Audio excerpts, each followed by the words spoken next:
It's the lion's share. It's the lion's share.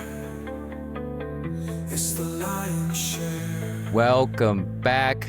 Welcome into the Lion's Share. Happy Victory Monday to you all for the third time this season. The Lions have a victory holiday following their matchup. They are now 3-1 with a win over the Browns 34-10. And with the Packers tie, they now sit atop the NFC North once again, right where they belong. Andrew, it was a pleasure, sir. We watched this one together with you as well as with Mitch. The whole board was together. It was great. Had some of the Lady Lions with us as well. So just a great old time there in Grand Rapids. And great to see a Lions victory. Not a grand old time? Ooh. Tommy, let's run it back. Let's take two. No, just kidding. A grand old time. Talk about your all-time blunders there. You had one right out in front of you, king of the nicknames, king of the sayings, and fumbled. Blame it on the jet lag, I will say. And your airplane seat host? I don't even know how you describe it. Ooh, didn't know we were gonna get into that. Maybe we'll save that for the closing time if we have enough time. But we're gonna go a little hurry up. We would typically be doing this on Sunday, but with the travels, Lion's Share has been all over the place. We didn't have a walkthrough Wednesday last week, and now we're on a Monday here again. We don't have Mitch again. Sorry, Mitch. No halftime capsules. No halftime capsules. The list goes on. We should have a turnover counter that is lower than 26, but a couple of those getting called back yesterday. We're real disappointed in that, but we're going to talk all about that in a little bit more condensed format, talk a little NFL, and then reset for Wednesday when we get back into our normal cadence and we preview the Bengals. And then we're also going to do some, since we are about at the quarter mark of the season, which is sad to hear myself say, but we will do like kind of a little contender, pretender, nicey-dicey playoffs or not, maybe prediction on some of these teams that are maybe exceeding expectations and some of these teams that are below expectations, like the Ravens sitting at 1-3. We'll touch more on that on Wednesday's show, but let's reset and talk Browns, Lions, and do our usual little format here.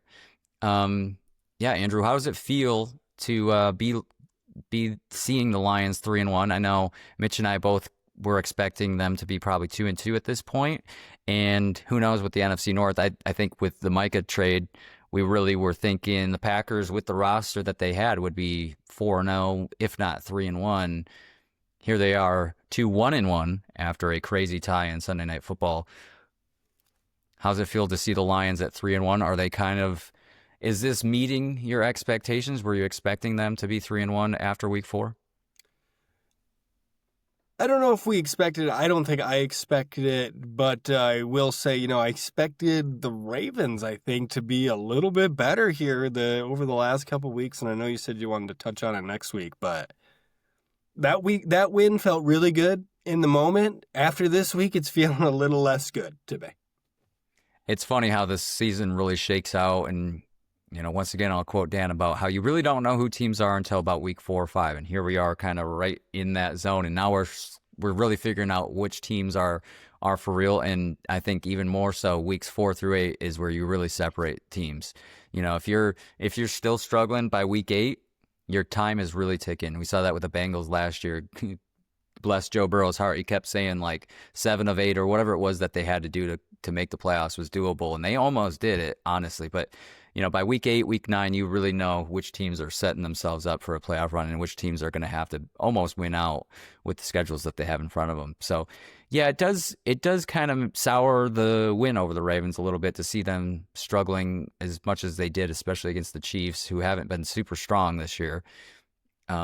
So that win kind of, maybe not as impressive as we would have hoped, but I still think an impressive one nonetheless, considering it was in Baltimore on a Monday night with all the theatrics that were going on, a 20-year streak of losing to the Ravens was broken by the Lions. Hadn't won since 2005 against them, so it still feels good for all those reasons. We'll never apologize for a win. How'd you feel about the Browns win? And, we talked previously, eating that W against the Browns. Dan, all over it in his postgame, said there's a lot of things they had to clean up. And not going to let it ruin the week, but team could certainly play better. What do you make of that comment from Dan? Well, I think Dan is the ultimate fan coach type of guy because he sees it. I feel like how a lot of the people from the stands feel it. He feels those momentum changes. He knows that's how the game's won and lost. And at the same time, he knows just as well as we do. You got to get more points off of turnovers. If the defense is going to put you in a position like that, yeah, these are the moments against good teams you really have to capitalize. And I think I think that's what he's getting at the most, because the defense really put him in a good position a lot of the day today. And I know that the defense has harped on themselves about giving up a touchdown on the first drive every single game so far this year. So it's little things like that they got to clean up. And just to go back on Dan being a fan, I mean, is he listening to the open first possession scores and first possession stops? Is he listening to our counter? He should be. He absolutely should be, because that's a point of emphasis. It should be for them, a POE. And we kept talking about it yesterday when we were in person watching this game, which was fun. The Browns were just kind of hanging around. They couldn't really do a whole lot on offense, could Flacco and the boys, but they were there. They were within a couple scores, within one score for a lot of that middle part of the game, and we were all kind of thinking, I think in the back of our heads, that's kind of what the Packers did with them the week previous, and we all know what happened there. If you just let them hang around for just long enough, that defense is so strong, only a matter of time before their defense can make a play that suddenly changes the game completely. I mean, 100%. It's just the same thing as that DJ Reed turnover the other day. I mean, and the Leaf punt return. I mean, it's these momentum changes, these big sparks. All of a sudden, there's 7 points on the board, and you're getting the ball back, and you're kind of shell-shocked. If you go 3 and out from there, they've got an opportunity to go 14 straight on you with no answer, and it happens quickly. It can happen in minutes. It can happen very quickly. Yeah, I think we're all feeling that meme where it's the little guy with the stick that says, "Come on, do something." That's what we were feeling. We were just waiting for something to happen, and finally Leaf with that kick return, that punt return, really kind of set things apart and gave them that insurance that they needed to put this one away. It was just hanging there for way too long, uncomfortably too long. You never really felt like the Lions were going to lose this game, but you just don't want to play. You're taking so many chances. You're really playing with fire, letting the Browns continue to get possession after possession and not have anything happen for your offense. And Leaf was the answer yesterday. Would you consider that the spark plug moment of the game? I think we can all agree that was the light switch flip. That's what got everybody going. Other than that, it was kind of one of those like lull you to sleep games. Yeah, we were talking about it, kind of like a Big Ten game in the middle of there, especially the second part of the second quarter into the third and early fourth quarter. Just really sleepy, and it was funny to be like feeling that way in an environment that we were watching this in with all the other games going on. It's kind of overstimulating because you got so many screens watched, and I think we're all used to being pretty locked on the Lions, whatever they're playing that week, and being at home. And it's a little tougher environment for us out there. Don't feel bad for us podcasters, but yeah, we were in Michigan in a bar, watched the game, and shout out to the one Browns fan who made it a little hectic of an environment, but builds character. Thought we were gonna have trouble with that guy after the first score that the Browns had. I thought some things were gonna happen down there. Luckily he stayed quiet the rest of the game. He knew where he was. He didn't want to mess with us. That's what I'm saying. Mainly just Mitch, but yeah, he knows that Mitchell has children. He's not afraid to push a couple small kids out of the way to get to him. Dad strength too, by the way. Yeah. You can never underestimate the dad strength. No, but it was a good time. Would you ever ever thought that the Lions offense would have 277 yards, lose the time of possession, and still put 34 up on the board? It's one of those things we were talking about beforehand, and Dan's kind of conversation in the locker room. All these things that need to be cleaned up. Can you imagine in years past you'd become like your offense would be disappointed for putting up 34 points? Yeah, with a kick return in there, of course, still, but 27 points. What did you say just last week? I think you were quoting Micah Parsons, were you? If we can put up 20 if the offense puts up 20 points, we should be able to win every week, right? Yeah, tie incoming. So even take that tie incoming, nice, nice. Even taking the Leaf punt return off the board, you still got 27 on the board for that offense. Just pretty incredible considering the Browns defense is so solid against the run, and credit to them. They were ready for the Lions offense. They were ready to play in this one. And I think the biggest surprise of the day, I was talking to Mitch before you arrived at the restaurant. The Lions had gone, I think, 2 straight weeks without giving up a sack. And I said, there's no way in my mind that the Lions go a third game, especially against Myles Garrett in that Browns front. And yet here we are. They didn't give up a sack again against Brown. Although I think once again there was a sack, but I think there was a penalty. There was, but Jared's gotten really good at feeling the pressure, and he's a game manager. He'll throw that ball away. But I saw another stat today. Taylor Decker is leading the team in pressures allowed with 4. That's kind of a crazy stat. Yeah, it's extremely well, and Garrett had his way with him yesterday. Decker was out there on an island and, pushed him out just far enough for Goff to get rid of that ball. What's tough is it makes it much harder for those shots downfield. We saw it, Goff trying to force the ball to JMO a few times, but it's just that extra half second to a quarter second that you really need to compose yourself and get that ball down there. We saw it very vividly on quite the duck he threw on one of those balls. Couple of them were just tough to watch, and I think the one got maybe deflected or his arm got hit as he was throwing that deep ball.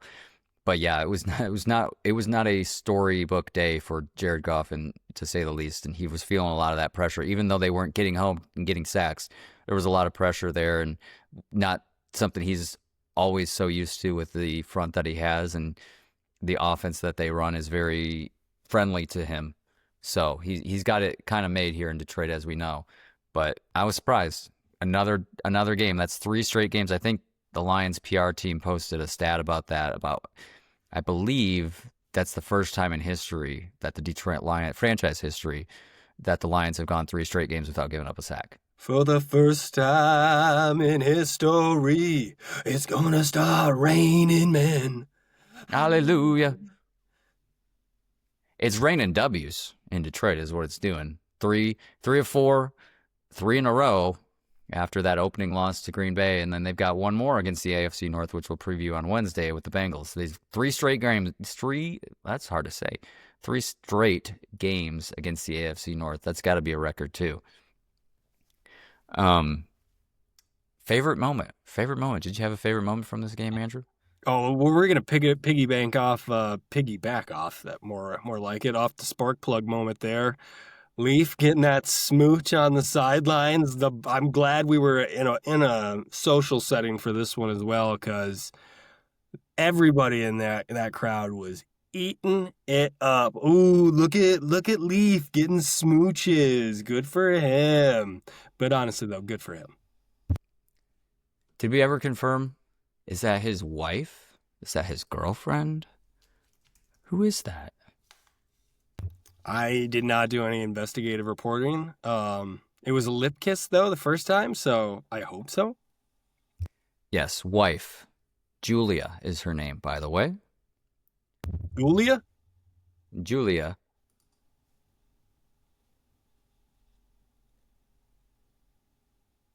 It's the first touchdown Khalif has scored since Julia became pregnant earlier this year. So he said, quote, all 3 of us were there. It was special to have a third career touchdown when all 3 of us were there, meaning him, his wife, and his future child.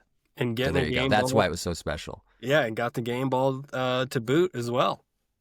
Yeah, it was him and what? Him and Hutch? Yes, The sir. two game balls? Yep. Yeah. I was wondering when I pulled up the clip if he was going to give it to DJ Reed or Aiden Hutchinson. Well, I feel like it's a good time to get one to Hutch because Hutch feels like the guy that you don't need to give a game ball to, but is obviously the leader of the defense. Well, feel not obvious. I think that's Jack, but is a strong presence for him out there, and would seem weird to go a season, without getting a game ball. But he seems like the guy you would never have to give to. He doesn't need that extra motivation. So if he's got a good game, because he's gonna have a good game every single week. You might as well get him one and keep him going. Absolutely. 2 tackles for loss and 2 sacks yesterday for Aiden. Really feels like he's ramping now. Now, we had that scare with him too, which was, we all saw the fan in the stands and we were all kind of feeling the same way, I think. Scary moment for Aiden, especially with the history he's had. Yeah, he looked like he had a can of corn on the sidelines. He was ready to go. Shout out to you for confirming too. You at the time you said just got the wind knocked out of him. That's it. Can of corn, like you just said, can of corn, and just got the wind knocked out of him. And you were spot on because that's what you said after the game. Yeah, just got the wind knocked out of me. You just can't move. It's debilitating. Well, and he flies around that field like probably no other player, especially from the defensive line level. He's just flying around. His motor is simply incredible for what he does out there and play after play. He's not like some of the players that take plays off. He is just motor at 100 all game long. He's never slows up.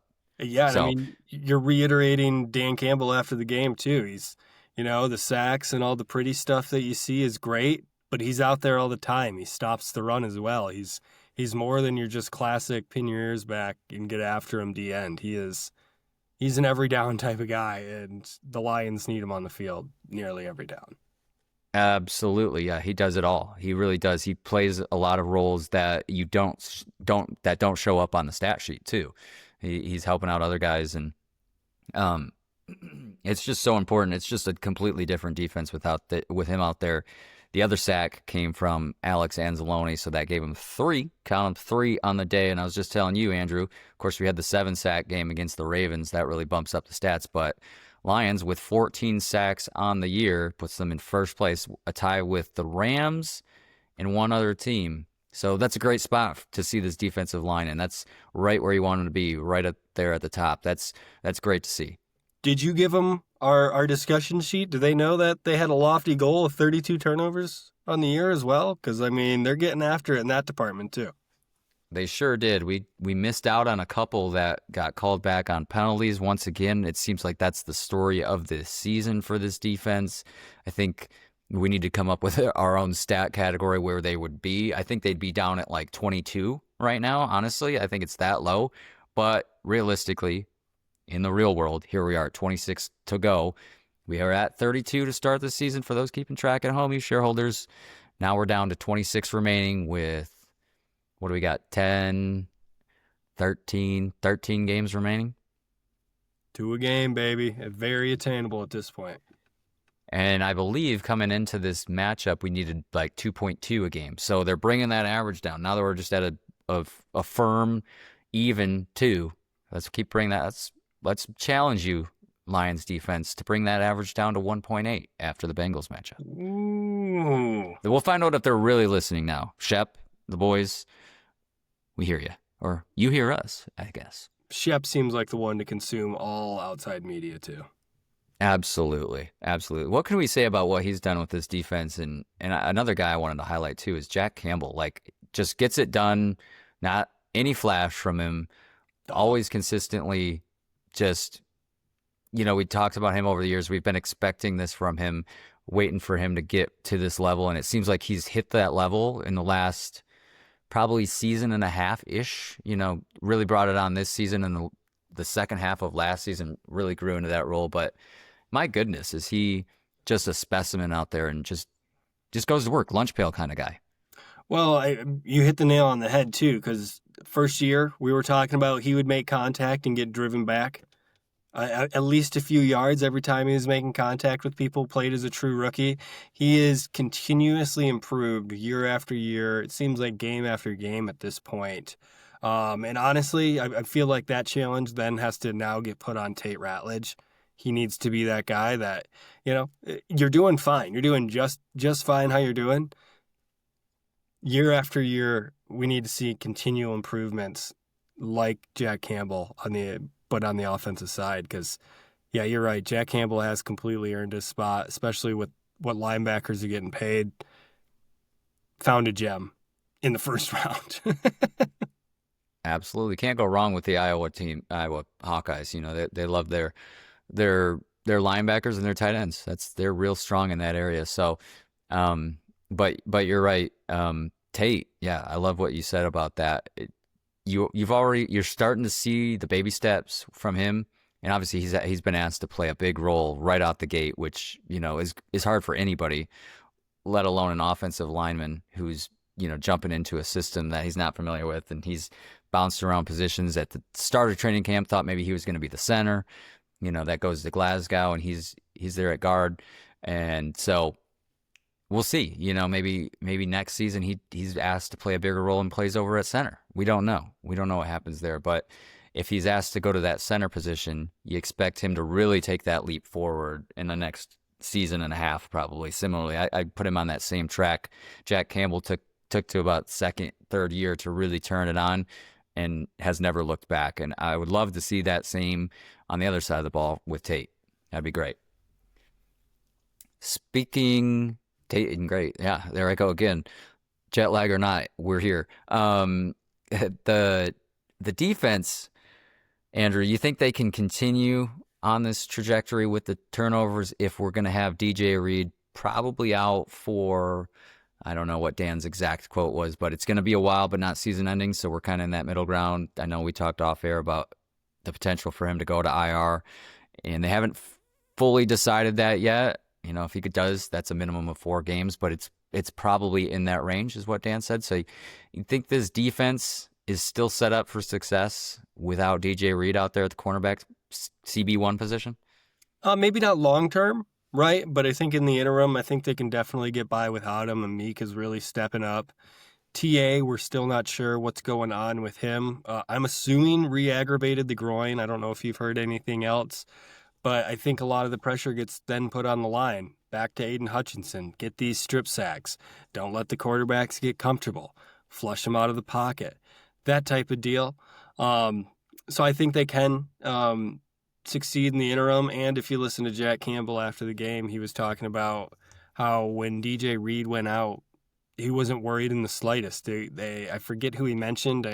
The one I remember was Avonte Maddox. He's like, we're going to have a vet stepping into his place? Okay, we're going to be just fine. I've got no worries with him being on the field with us right now. So if Jack Campbell says it, it's gospel. I mean, he does share the initials JC. He does have those initials. So I think you're in the right place there, my friend.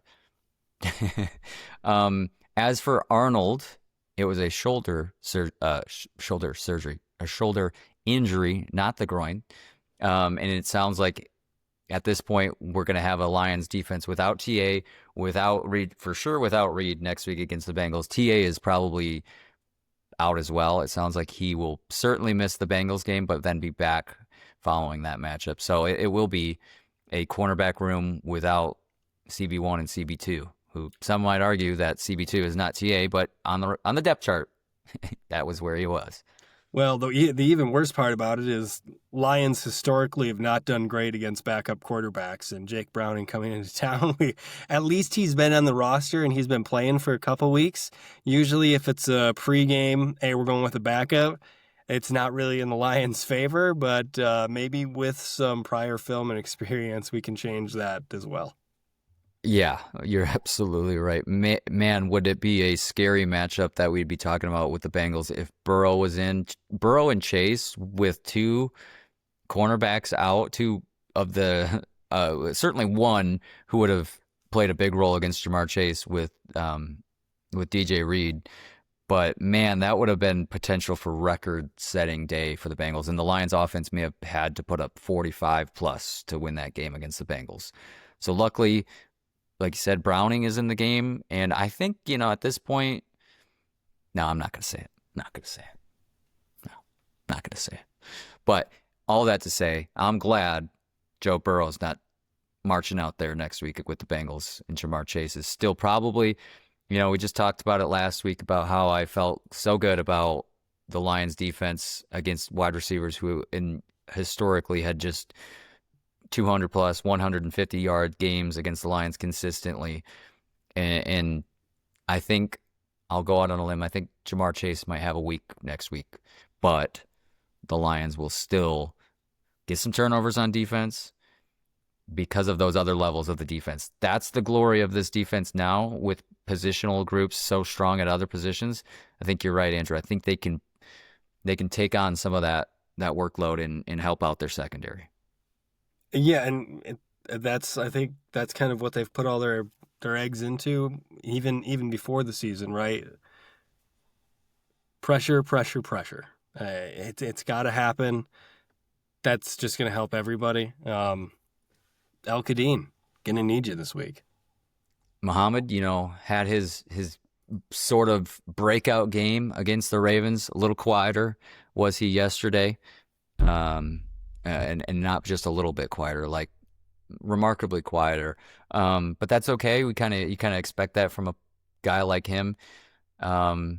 Hopefully next week he can have a little bit more on his platter against a Bengals offensive line that is, not so strong. I think you're right. I think there's a good opportunity there for them to tee off, and gonna need them. Gonna need that front next week against the Bengals to keep Browning uncomfortable back there and not be able to get the ball out to Jamar Chase and the likes. That was my dicey situation, Andrew. Do you have anybody making you feel nicey or dicey? Dicey for me was DJ Reed, and this defense without DJ Reed is not going to be the same defense. But like you said, I still am optimistic about the other levels, and you've given me some peace of mind there. Yeah, I think we're going to be okay. I don't really have a nicey-dicey for it. My nicey-dicey came somewhere else in the league, so I think I'll save it for a little bit later here. Love that. What about BAM Player of the Week? You got something there? Oh, yeah. Well, I mean, once again, it's got to go back to our boy with the spark plug moment and our favorite moment of the game. Old Leaf, he deserves the flowers, or should I say the tree this week. And then my other one, because we always got to have one off the wall, we got to give it out to the fans that were worried about Hutch there, because, boy, that stadium went silent. I think we saw a man cry on TV. Cry he did. And, honestly, more so than anything else, that guy's reaction had me the most worried. Because when they're doing that, I'm worried that we're seeing something very serious out there on the field of play. And thank goodness it was very minor. Mitch also had us worried there because we had been turned away from the TV for a moment there, or from the projector, I guess. And Mitch said, "Don't look, don't look, don't look." And I looked and I saw Hutch on the ground, and I started getting PTSD. PTSD, but a better paycheck? There you go again with the contract prices. There you go again, my friend. Yeah, and him getting a game ball certainly doesn't help that contract. Agents love everything, man. Every stat they can get their hand on. Let me just jot that down real quick. They are rubbing their hands together. They love that.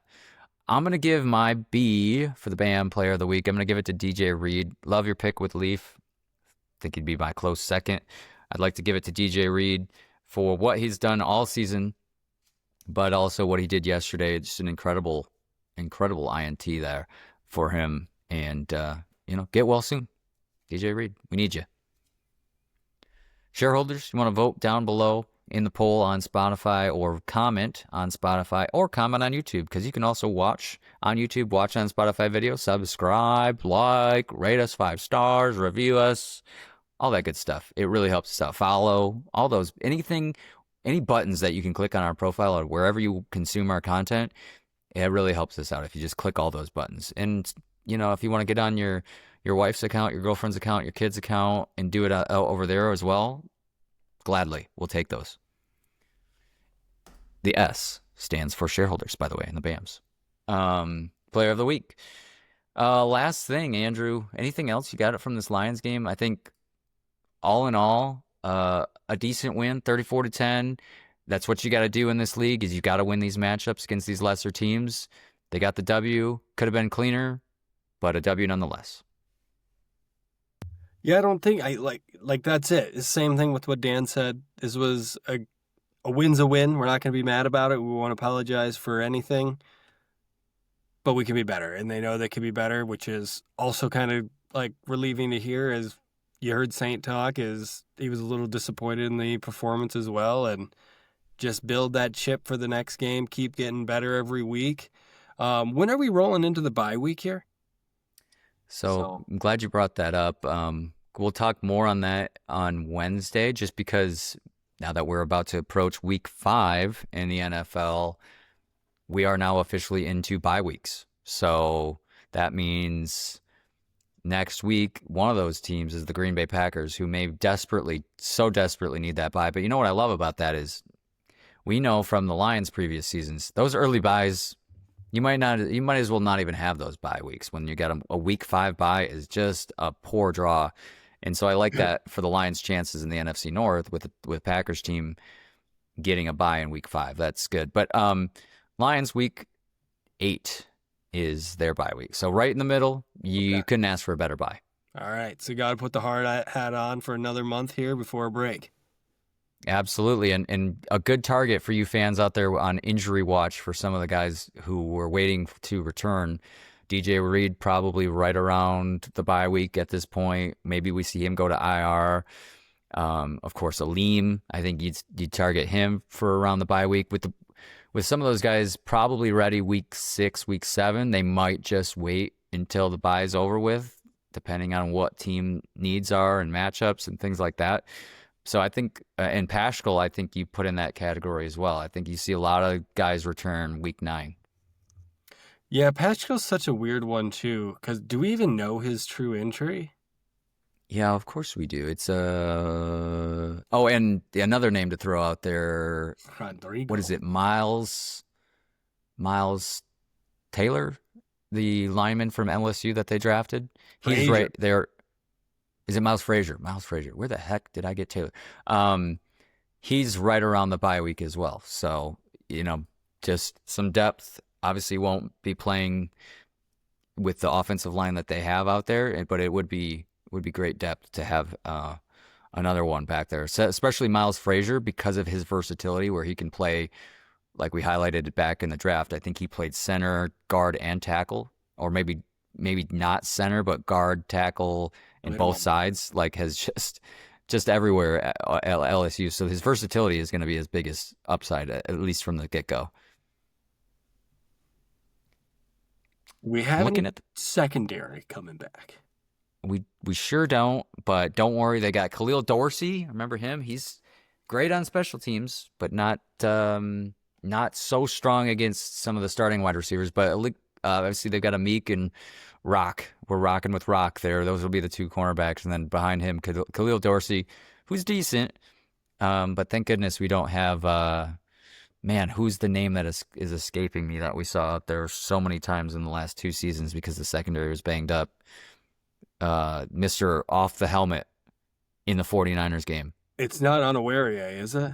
No, more recent than that. Oh, CJ? No, not CJ. He's a safety. Came from the Bears practice squad and played some decent games from time to time. Name has escaped me. Mitch is just screaming in his car right now listening to this. I know he is. Or wherever he is. And probably a lot of shareholders as well. But anyway, that's another topic for another day. You're right, Andrew. I thought we did have a Paschal thing, but Paschal is currently dealing with an unspecified injury. Well, and that's what I think the weird thing is, because I feel like last year, and I don't want to get ahead of myself, some form of cancer, I believe, right? Yes. And he was Yes, that's what going we for learned tree. last season. And I don't know that. Gosh, I thought there was more. Everything I'm seeing is from August. But gosh, I thought we had something more recent than that about what it was. And I mean, he had cleanup surgery on something he had surgery on in the past. I think his knee, the last time he got hurt. But yeah, for some reason, I thought Paschal was going to be ready mid-season, and I'm not seeing that so much here. But regardless,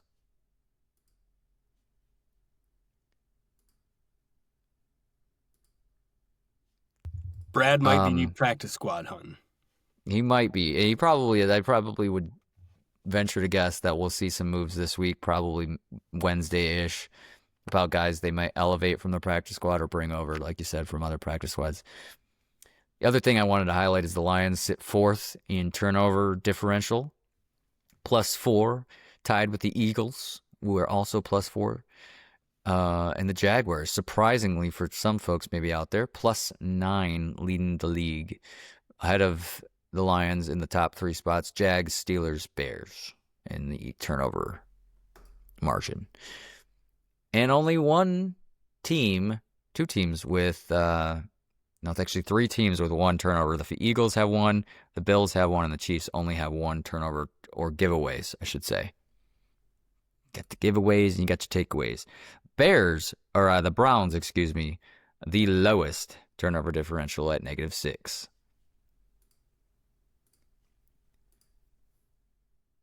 Keeping you informed segment, the Lions and the Bengals for Week 5. Reminder that this one will be a 4:25 kick, as the schedule makers probably expected this one to be Burrow versus Goff, and so that's why it's the later window, I would imagine, since this is not a West Coast game. So I believe this will be the game of the week on Fox, and we'll get Brady and Burkhardt in the booth for this one.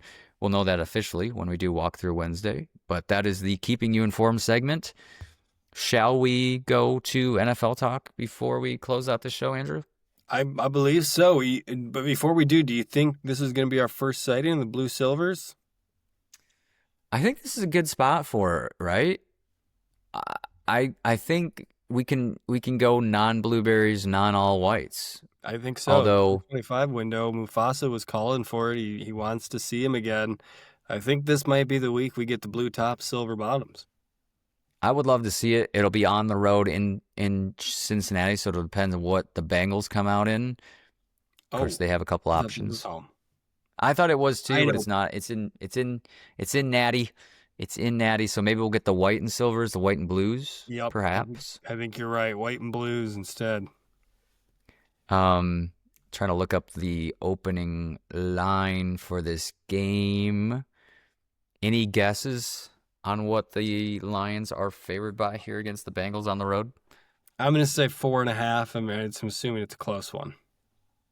It is much higher than I would think, considering last week's opening line against the Browns was 8.5, I think, and then it moved all the way to 10.5. So no, 4.5 is low, actually. It's much higher. Oh, it's got to be 7.5 then, more than a score? We're sitting at 8.5 on the opening line here. Wow. Which, once again, as we said, pretty high, especially this season in the NFL. Oh, we got another good edge rusher coming at us again this week. Trey Hendrickson, got to be ready for him. Yeah. Oh, actually, it's moved now to 9.5. It's getting worse. I'm not sure what the discrepancy is here. I'm not sure what the real line is, but at 9.5, that is the biggest spread of the week, followed by a tie with, this might be a good transition, Andrew, to our NFL talk, followed by the Cardinals at home against the Tighties. 9.5 for that one as well. I can't believe it's that. We should be looking at a Bills-Saints type of line for that game. And the Saints are 1.5-point favorites against the Giants. This is getting crazy. After the Giants coming off a win? Yeah, am I missing something there? Who's putting these lines together? You can go to that game in New Orleans for $29.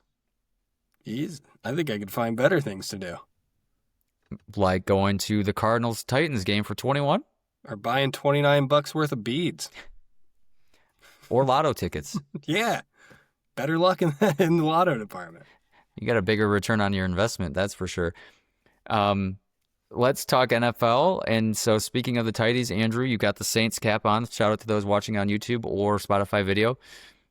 Are we more concerned for the Saints or the Tighties to go 0-17 this season? I really thought with Rattler at the helm it was going to be the Saints, but after watching the performance of the Tighties this weekend, they might be having Will Levis come back early. Cam Ward not happy with his performance or the rest of the team's performance in their ass right now. I don't Certified. I don't think it gets much worse than 0-4. It sure doesn't. And what do we have? Do we have only 2 teams without a win? No, that's mistaken. Let me walk that back real quick.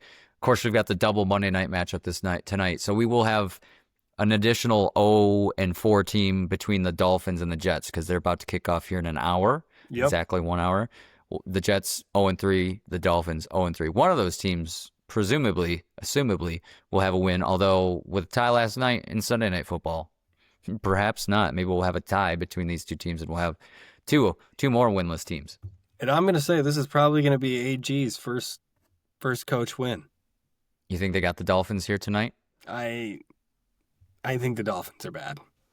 I agree. Divisional matchup, though, anything can happen in the divisional matchups. It's always weird when it's in division. But I think both of these teams, regardless, Miami and New York, the Jets, will both win several games this year. They are not anywhere near where the Titans and the Saints are. I agree, but I think the Dolphins are also going to be on interim coach watch if they go 0-5. Yeah, where is this game tonight? Is it in New York? Great question. No, it's in Miami. God, I feel like they've had a countless amount of home games this season. It seems like Miami's just always at home. Oh, and they got Justin Fields back. He is officially out of concussion protocol, isn't he? Yeah.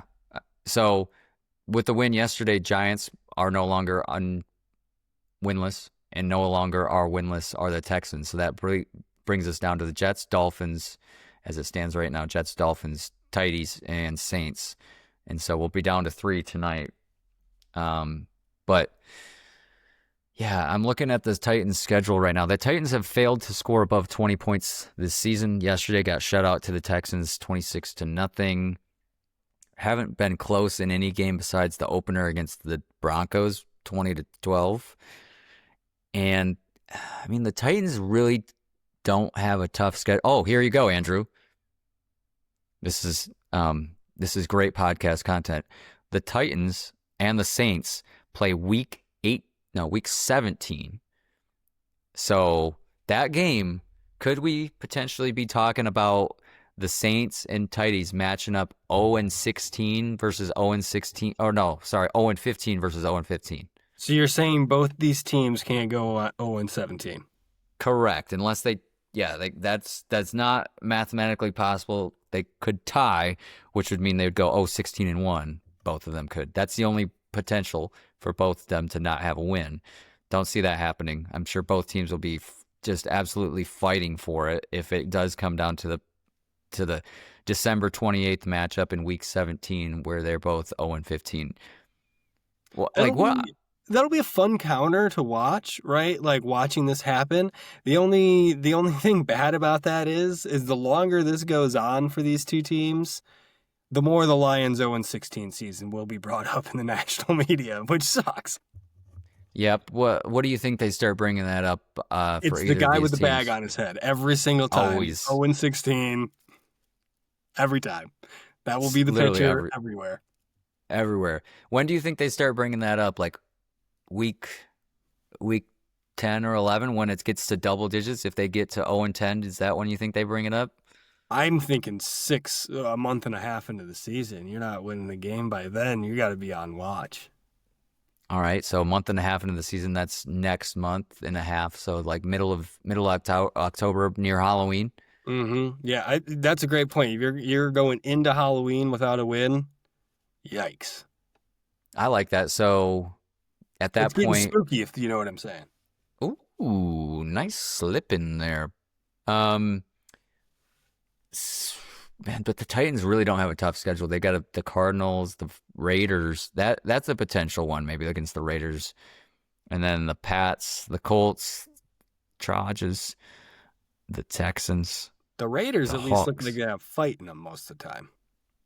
Yeah, they do. Shout out to Pete Carroll. Let's just, for fun, let's pull up the Saints real quick, and then we'll talk more NFL. Because I don't like other coaches outside of Dan Campbell. Who the hell is the coach of the Titans right now? Oh, great trivia question. It is, man, we were just talking about this yesterday. I can see his I face. still don't remember it. See It his took me 2 face. years to get Mike McDonald down. You still don't have him down. Is that not right? No, you do. I'm just saying. I mean, you could have lied to me. I would have believed that. And maybe I should. Brian Callahan. Who? Sounds like a Mac coach. It sounds like we have an owl in this chat. Who? And he was serving as the offensive coordinator for the Bengals from 2019 to 2023. That's where he came from. Don't know how that makes you deserving of a head coach role, but sure. Son of Bill Callahan. That's a famous head coach right there. What, does he sell brake pads?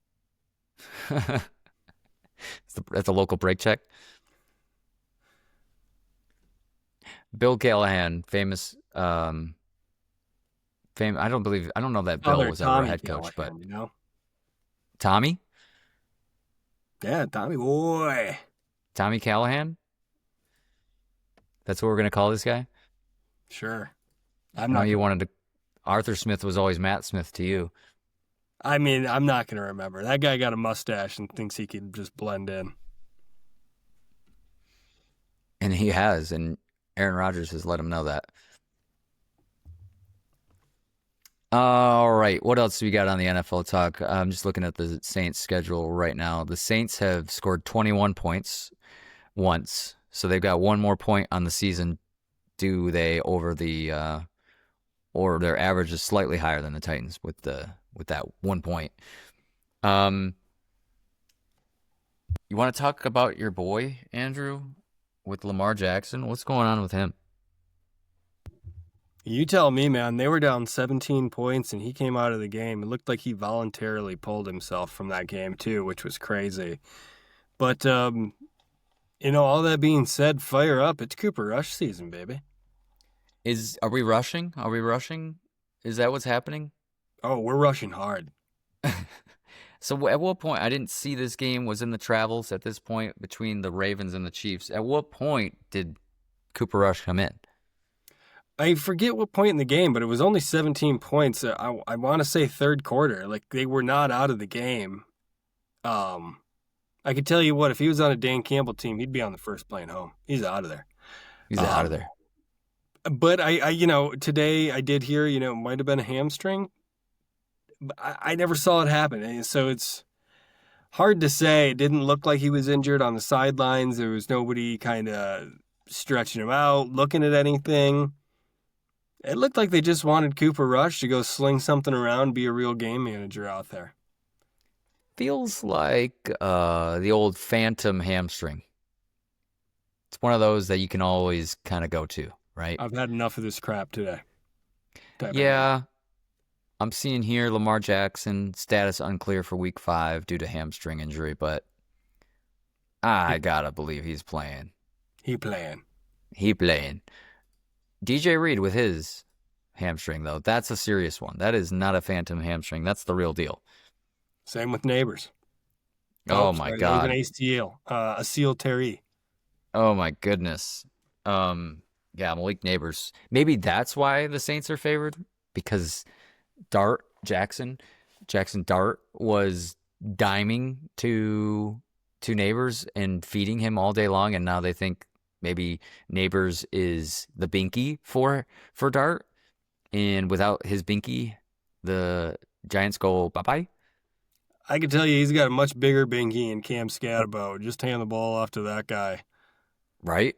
Oh my God. Are you prepared to go all in on a Giants win over the Saints this week? Because I am. I'll ride that train with you. Hell yeah. All in.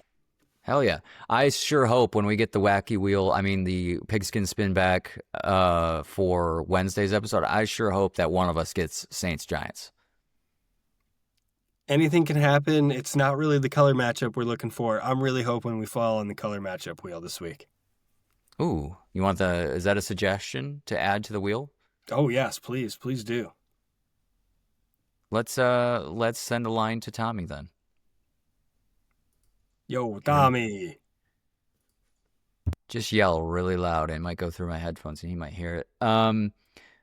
Yeah, so next week the buys, Falcons on a bye, Bears on a bye, Packers on a bye, Steelers on a bye, coming back from Germany? No, Ireland, Dublin, wherever they were playing.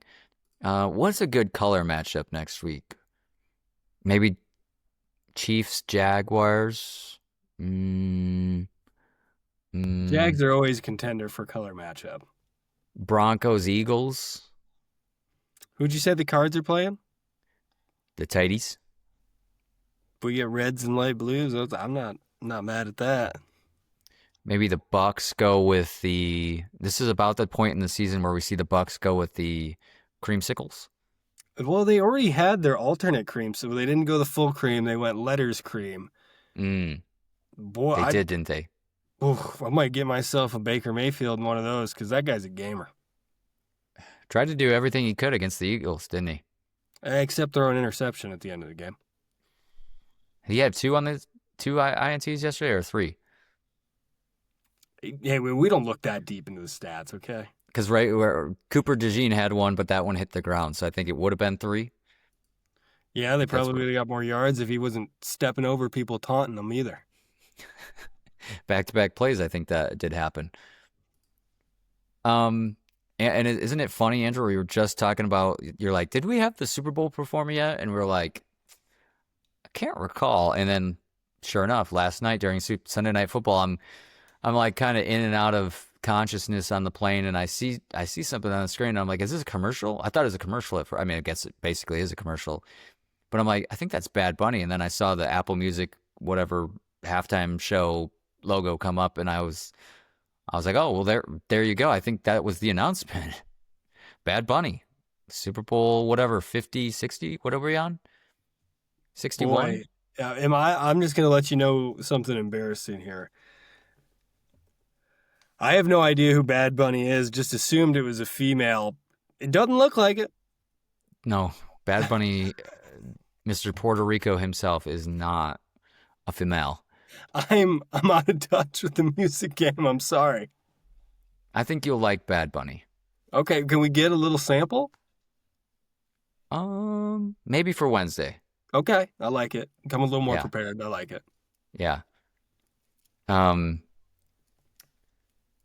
Regardless, it will be another kind of like Kendrick Lamar was. There'll be a very divisive halftime, I think. Boomers are gonna hate it. Oh yeah. Oh yeah. It's got that going for it. It's got that feel towards it.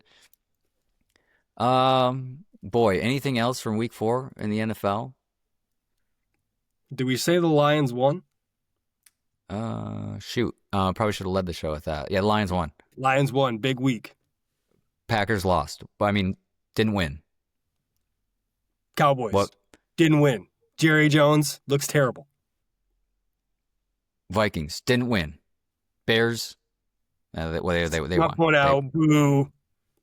Boo. Should have had a game-winning field goal for the Raiders, but it got blocked. Bummer. Yeah. I mean, it's the year of the blocked field goal. What are you going to do? It really is. Indianapolis no longer undefeated. But they are fighters. They are confirmed fighters.